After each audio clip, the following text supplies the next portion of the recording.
5 lights away from the action into La Source, as we're all waiting now. And there they are, they finally do come on. 2, 3, 4, 5 red lights. Who will be leading into turn 1? It looks like it's a good start initially from Luke Bailey. We have to see what Craig can do, but it looks like Luke Bailey's clear away into the lead. As you see Craig going around the outside of La Source. It looks like a little bit of a pile up there. I think there's Mr. P in the racing point of TJ Jeffrey. TJ Jeffrey moving all the way down the field. I think that might have all just avoided contact. Got a lot of drama going on in the back of the wall. They all fall in single file for Rouge. They all think better of it. We see with Jojo almost pushing the Red Bull up the top of the hill. He's going to try and get a decision with F1 Richard, who's made up plenty of ground already. He's up into P4. Nitrogas looking to try and get past him as well for good measure. He's going to go down the inside of McLaren drivers. A very nice move behind. TJ Jeffrey might have lost even more positions. I think almost losing a car there. It seemed like a little bit of chaos into turn 1. Any minute, Mike just seemed absolutely determined to get this race underway. And here we go then, out off the bus stop. The Ferrari's got just a little bit of a squirm on. We might see Brennan's go for an overtake into La Source. It'll be interesting to see if he can do it. He has to be late on the brakes. Does he think of it? He does think, but he thinks better of it as the Ferrari goes straight on.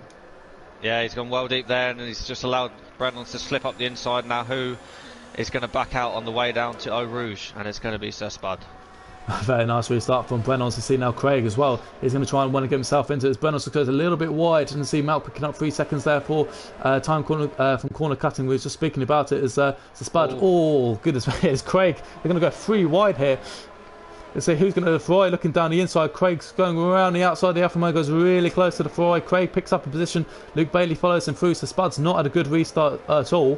Craig now moving up into P3. Luke Bailey determined to follow the back of that Renault's got a yellow flag in sector 1. I think that might have been. I think that's Gareth and the Williams just perhaps making a mistake in Lecom. Yeah, possible contact as F1 Richard follows through as well. So Spud having a nightmare. Yeah, still got to do a pit stop. Drager's coming a little bit under pressure from the Haas of Tinnis going through bus stop. The Red Bull of Malc having a little bit of a look as well, but he's got problems with the racing point of TG Jeffrey, who's coming back underneath him. See Tinnis now peeling into the pits. I think there's also might be Dutch. I think there's Mr. P in the pit lane as well. Not sure if he's got down. TG Jeffrey though is determined to make his way through the field, going around the outside of the source. Just leaves the space, and Malc well defended through turn 1. But TG Jeffrey knows he's got to get a move on if he wants to try and get back into contest with the top 3, top 4, and coming through a Rouge. Malc just struggling on those hard tyres. Got a really nice run, the Racing Point driver. Which way will he go? Malc goes to the right and Racing Point to the left, and got the tail also Dutch Lowry going into the inside as well. Got a yellow flag sector 1. I think that might be the Williams of Gareth. So just bang wheels at a Racing Point. I think it was Dutch Lowry. Dutch Lowry spun. We see now the safety car peeling into the pits, and see Craig now really letting them go out of the bus stop. F1 Richard only just a few tenths behind. Drager also getting a really nice start. He's right behind the McLaren driver. Malc could be a little bit of a defence for these top 3. Also, he's sitting on 10 lap old hards. He could be someone who really has to hold off the advancing pack on new tyres. Yeah, he's got a very racy steel behind him, and Colin. So Malc is, like you say, and Colin has lost it through Eau Rouge and picked himself up a penalty, and he's looking like he's going to lose a couple of places now.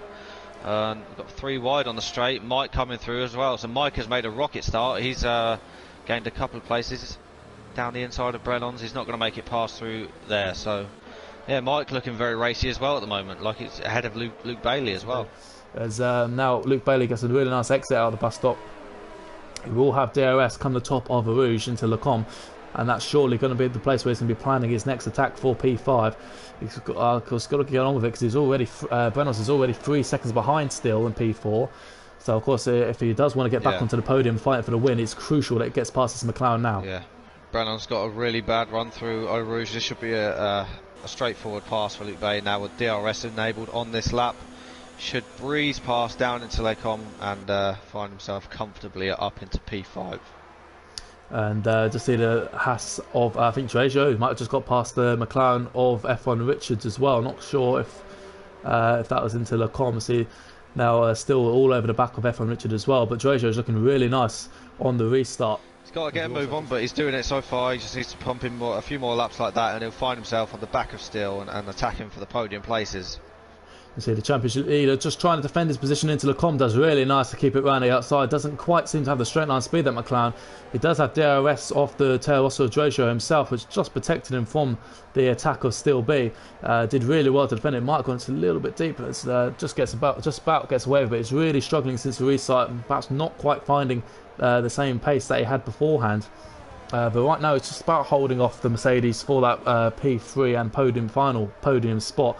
Well, because it's got to be really, really important that he doesn't lose too much time. With Luke Bailey gaining so much time, hand over fist on these guys, it's just going to be a matter of laps before that Alfa Romeo catches the back of that Mercedes as well. And still, DRS has perhaps protected him for a little bit, but still is now all over the back of that McLaren. Richard has a really messy middle sector. The car wasn't sticking to the corners as he'd like through any of the corners. He's now under threat from Steele. We're still going to stick it through here. He is. Are they going to go side by side into the bus stop? Richard's still there, and Richard has backed out and decided he's going to let that one go and try and fight back later on.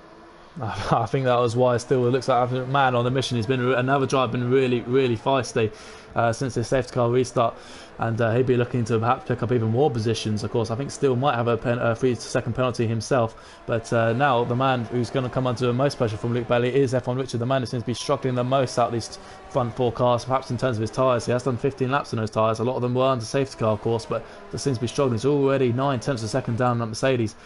Not quite sure what that's about. As we just see now Craig and Trader going side by side down the Camel straight into Lecombe. The Toro Rosso's got the inside line, he's got the DRS, and he moves into the lead with just 3 laps to go. Craig's going to try and come back underneath him, but no, the Toro Rosso's got it done. Yeah, nice move. Pretty straightforward DRS. A little bit of a squabble into the braking zone, but wasn't too much trouble for Drago. Let's see if he can hang on to this now. That's a real shame for him. Still was all over the back of the Renault of Craig. It was all going so well for Craig, but now he's under pressure. He's saving battery. I think he might have just be a lap or 2 extra, still going around the outside of the bus stop like he did to F1 Richards. Craig fights it back, but he's got the inside line. Craig's going to hang it around the outside and gets a really nice drive out the corner. So Steele's going to have to try and fight back again. It's meant Drago might just about be able to stay away.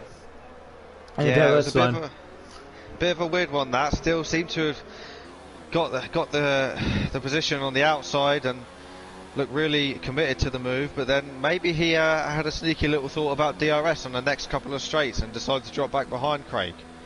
Not that it matters because both cars have got it, but maybe he just thought he'd have a bit more of a chance in the slipstream here now.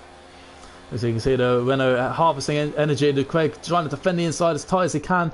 The Mercedes still goes really deep in the brakes, but he finds the corner really well. Craig going to try and go around the outside. He's going really deep. He's done well to keep it back on the track. As F1 Richard now going to try and come back at the Renault. Craig drops down to P3, just a couple of laps. F1 Richard looks down the inside, can't quite find it. And Luke Bailey himself, I think it's just running out of tyre life. He might even get on the podium still, because I believe Craig, F1 Richard and Steele all have time penalties themselves. So I mean, it might... Yeah, unfortunately it's not worked out for Craig, but next race. As they come through the bus stop for the last time, a massive congratulations to the Toro Rosso driver. Drago will cross the line P1. Penalties do not drop him. Still has a penalty. Craig has a penalty. Luke Bailey does indeed drop all the way back up to P2. Still rounds out the podium. F1 Richard will come home in P5. So Spud P6. Brennons comes home the other McLaren in P7. So a good result, team result for McLaren. Timmins.